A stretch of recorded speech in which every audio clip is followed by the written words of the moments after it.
সূর্যের আলো ইমাদের মুখে পড়তেই ইমাদের ঘুম ভেঙে যায়।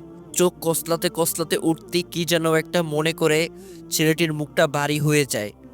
বিছানার ওপাশে তাকিয়ে একটু মনে নিয়ে সে বলে উঠল, মেয়েটি আজ পাশে নেই, তাই ফজরের নামাজটাও পড়তে কেউ আজ আমায় ডাকলো না। ছেলেটির মনের ভিতর একটা শূন্যতা কাজ করতে লাগলো।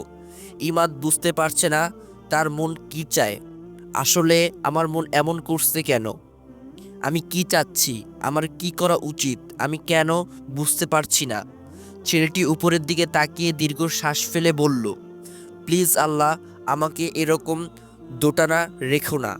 আমার কেন নাফিজার জন্য কষ্ট হয়, কেন ওর জন্য চোখের জল টপ টপ করে। ছেলেটি মাথায় হাত দিয়ে চিন হয়ে অনেকক্ষণ শুয়ে থাকে। হঠাৎ কি মনে করে বিছানার ডান দিকে টেবিলের দিকে চোখ পড়তে একটি চিঠি পেল। আচমকা চিঠিটা হাতে নিতেই ছেলেটির মুখটা ফ্যাকাশে হয়ে যায়। বুকের বাপাশে হাহাকার শব্দের আনাগোনা হতে লাগলো। চিঠিটি খুলতেই তার ভিতরে লেখা ছিল, তুমি অনেক ভালো থেকো অ্যান্ড প্লিজ নিজের খেয়াল রেখো। ইমাদ 2 লাইনের এই চিঠিটা পড়ে থর থর করে কাঁপতে লাগলো। বাইরের দিকে চেয়ে দেখে আকাশটা হঠাৎ মেঘে ছেয়ে গেছে, আর ইমাদের দুটো চোখও জলে ঝাপসা হয়ে গেছে। বিছানা থেকে উঠে সোজা গেস্ট রুমে চলে যায়। গিয়ে দেখে সেখানেও নাফিজা নেই, শুধু বিছানার উপরে একটি লাল খাম। ইমাদ তা হাতে নিয়ে খুলতেই দেখে তাতে লেখা, চলে যাচ্ছি, তোমাকে অনেক কষ্ট দিয়েছি। আসলে আমারই বোঝা উচিত ছিল আমি তোমার ভালোবাসার যোগ্য নয়। আর ভালোবাসা 4 অক্ষরের এই শব্দটি সবার কপালে জোটে না। আমি হয়তো আনলাকি ব্যক্তি, তাই এ জীবনে আর কারো ভালোবাসা পেলাম না। তাতে কি, আল্লাহর তো ভালোবাসা পেয়েছি। নিজে তো তোমার মতো একজন মানুষকে ভালোবাসতে পেরেছি, এটাই আমার কাছে অনেক বড়। আর হ্যাঁ, শোনো, ঠিকমতো খাওয়া দাওয়া করবে, 5 ওয়াক্ত নামাজ পড়বে, আর পারলে মাঝে মধ্যে প্রাণ খুলে হাসবে। জীবনটাকে সহজভাবে ভাবার চেষ্টা করবে, তাহলে দেখবে সব কিছুই তোমার কাছে সহজ লাগবে। আর আমি তোমায় ভালোবাসি, এই বাক্যটার গভীরতা আমি তোমার থেকে বুঝতে পেরেছি। সত্যি আমি তোমাকে ভালোবাসি, ভালোবাসবো আর ভালোবেসে যাব। আল্লাহ হাফেজ। মানে কি, শুধু তুমি ভালোবাসো এই কথাটি বলে চলে গেলে, অথচ আমাকে বলার সামান্যতম সুযোগ দিলে না, আমাকে একটু বুঝতে পারলে না।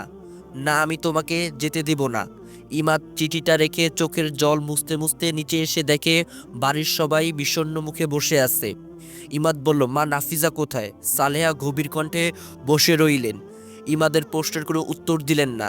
কি ব্যাপার মা, কথা বলছো না কেন?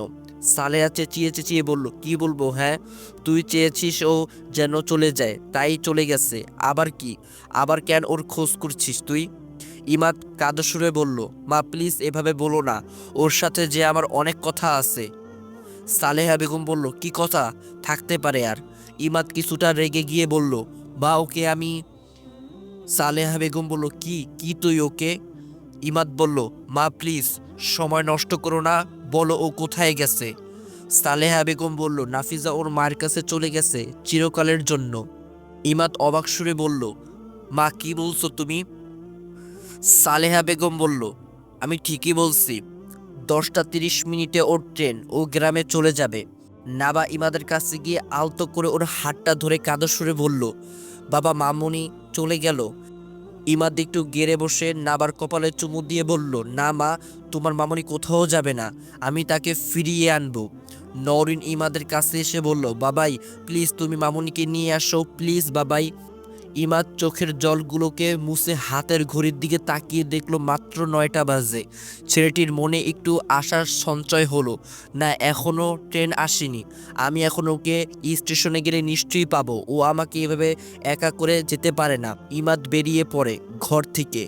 লাল নীল সবুজ বাতির এই শহরে বাস্তবতা আর জ্যাম ও দূষণ পরিবেশকে উপেক্ষা করে ইমাদ চলতে লাগলো নাফিজার খোঁজে। মাঝে মাঝে শরতের আকাশ থেকে সামান্যতম বৃষ্টির ফোঁটা গড়িয়ে পড়ে, এইভাবেই যে যদি ওকে খুঁজে না পাই, যদিও ও চলে যায়, তাহলে তো সারা জীবনও আমি নিজেকে ক্ষমা করতে পারবো না।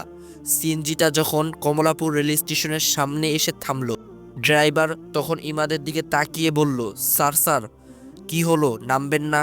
ইমাদ তার ভাবনার জগৎ থেকে বের হয়ে বলল, ও হ্যাঁ, চলে এসেছি। এই বলে ইমাদ সেনজি থেকে নেমে এক দৌড় দিল। ড্রাইভার ভুরুকুসকে বলল, আরে স্যার, ভাড়া না দিয়ে চলে যাচ্ছেন কেন? ইমাদ বিরক্তকর ভাব নিয়ে আবার পিছু ফিরে আসলো। ড্রাইভারের হাতে টাকা দিয়ে আবার দৌড় দিতেই লাগলো। ড্রাইভার ভ্যাবাচাকা চোখে বলল, স্যার, টাকা ফেরত নেবেন না? ইমাদ দৌড় দিতে দিতে বলল, ওইটা তুমি রেখে দাও, আর দোয়া করো তার বদলে যেন আমার বউটা চলে না যায়। ড্রাইভার বলল, ও এখন বুঝলাম ব্যাপারটা। স্যার, যেতে দিন, অসুবিধা নেই। আরেকটা করে ফেললেন পরে। ইমাদ চেঁচিয়ে চেঁচিয়ে বলল, ভাই, তোমার গেলে তুমি বুঝতা, এখন তো আমার গেছে তাই মজা নিচ্ছ। এটাই হচ্ছে বাঙালির স্বভাব। ইমাদ স্টেশনের কাছে যেতেই দেখলো ট্রেন চলে যাচ্ছে। ইমাদ তাড়াতাড়ি ট্রেনটির পিছনে দৌড়াতে দৌড়াতে বলল, এই থামো। জানালা দিয়ে একজন প্রদীপ লোক মাথা বের করে বলল, কি হয়েছে বাবা তোমার? ইমাদ হাঁপাতে হাঁপাতে বলল, আরে দাদু, আমার বউ চলে যাচ্ছে। লোকটি একটু হেসে বলল, তো যেতে দাও না, আরামে কয়েকদিন ঘুমাও, তারপর ফিরে আসবে তো। যাও, বাড়ি যাও। তোমার দিদাও এমন ছিল, আর আমিও তোমার মতো পাগল ছিলাম। ইমাদ ভুরুকুসকে বলল, দাদু, দোহাই লাগে ট্রেন থামাতে বলেন। আরে আমার বউ অভিমান করে আমায় ছেড়ে চলে যাচ্ছে।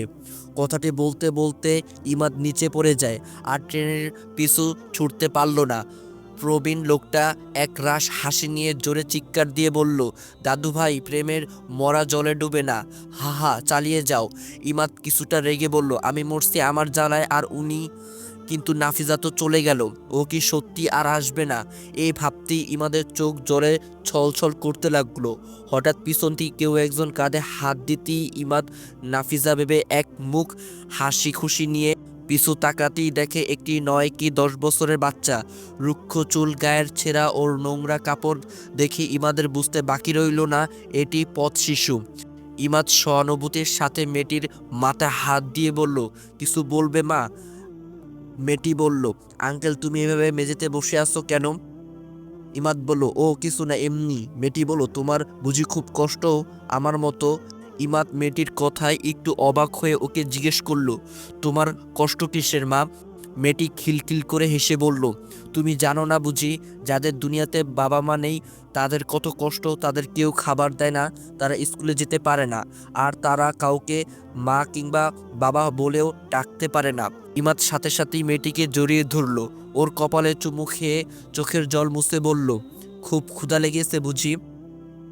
মেয়েটি বলল, হুম। ইমাদ বলল, চলো, আজকে সারাদিন আমি তোমাকে নিয়ে ঘুরবো আর খাওয়াবো। মেয়েটি খিলখিল করে এসে বলল, সত্যি বলছো? ইমাদ বলল, হ্যাঁ, সত্যি। ইমাদ সারাদিন মেয়েটি নিয়ে এই ব্যস্ত শহরে অলিতে গলিতে ঘুরেছে। হয়তো মেয়েটিকে একটু আনন্দ দিতে গিয়ে নাফিজার চলে যাওয়ার বিয়োগ বেদনা ভুলে গেছে। কিন্তু দিন শেষে যখন রাতের আধারে বাড়ি ফেরার দিকে অগ্রসর হতে লাগলো, তখনই বুকের বাপাশে হাহাকার করতে লাগলো, আচ্ছা, আমার কেন কষ্ট হচ্ছে? আমি তো এটাই চেয়েছি, এটাই তাহলে হলো। এই বলে ছেলেটি জোরে চিৎকার দিয়ে কাঁদতে লাগলো। এই যন্ত্রণা কান্না আজ থেকে কয়েক বছর আগে মিতু চলে যাওয়াতে বুকে বাসা বেঁধেছিল, আজ আবার নতুন করে। ইমাদ বাসা ফিরতি সালেহা ওর সামনে এসে কাঁদতে কাঁদতে বলল, আজকে সারাদিন কোথায় ছিলি রে বাবা? ইমাদ কান্না মাখা মুখে বলল, মা, নাফিজা আমায় ছেড়ে চলে গেছে। সালেহা তখন একটু হেসে বলল, ভালো হয়েছে তো, তুই তো তাই চেয়েছিস। ইমাদ মায়ের এমন আচরণ দেখে অবাক হয়ে গেল। নাবা আর নওরিন বলল, এতে কান্না করার কি আছে? হ্যাঁ। ইমাদ বলল, মানে কি? তোদের মা চলে গেছে, এমন আচরণ করছিস কেন তোরা? এই বলে ইমাদ রেগে উপরে চলে যায়। সালেহা খিলখিল করে হেসে বলতে লাগলো, পাগল ছেলে। ইমাদ ঘরে এসে খাটের সামনে বসে রইল। কিছু সময় পর ফুফি ফুফি কাঁদতে লাগলো। হঠাৎ ফোনে আওয়াজ। ইমাদ কিছুটা বিরক্তকর ভাব নিয়ে ফোনটা বিছানার উপর ফেলে দিল। প্রায় আধা ঘন্টা ফোন বেজেই চলল। এক প্রকার রাগ নিয়ে ফোন ধরতেই ফোনের ওপাশ থেকে বলল, এই তুমি ফোন ধরলা না কেন? কি হয়েছে? এত শোক পালন করার তো কিছু নেই, তাড়াতাড়ি ছাদে আসো। ইমাদ কণ্ঠটা শুনে বুঝে ফেলল এটা নাফিজা। হাসতে হাসতে উপরে চলে গেল। বাইরে হিমহিম বাতাস বইছে। ছাদের একপাশে বসন্তী রঙের শাড়ি পরে মেয়েটি চিপস হাতে নিয়ে দাঁড়িয়ে আছে। ইমাদকে দেখতে পেয়ে নাফিজা মিটমিট করে হেসে বলল, কই ছিল আজকে সারাদিন? ইমাদ নাফিজার প্রশ্নের কোনো জবাব না দিয়ে দৌড়ে ওকে জড়িয়ে ধরল। নাফিজা একটু হেসে বলল, ইমাদ সাহেব আমায় জড়িয়ে ধরেছে, এটা কিভাবে সম্ভব? ইমাদ বলল, কেন চলে গেছো তুমি আমায় ছেড়ে? নাফিজা বলল, এ কই চলে গিয়েছি? এই তো আমি। ইমাদ তখন নাফিজার কপালে চুমু খেয়ে বলল, আই অ্যাম সরি, প্লিজ আমায় ছেড়ে চলে যেও না। আর তাছাড়া তুমি চলে গেলে কে আমাকে নামাজ পড়ার জন্য ভুগবে, কে আমার বকাগুলো শুনবে?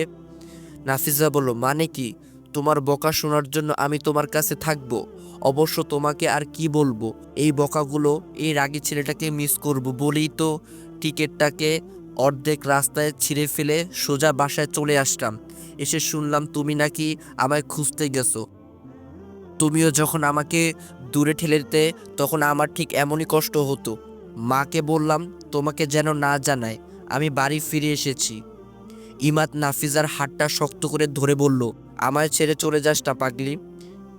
নাফিজা বলল, কেন যাব না? আমি তোমার কে লাগি? হ্যাঁ? ইমাদ বলল, তুই আমার বউ লাগিস। নাফিজা মৃত হাসি দিয়ে ইমাদের বুকে মাথা রাখলো।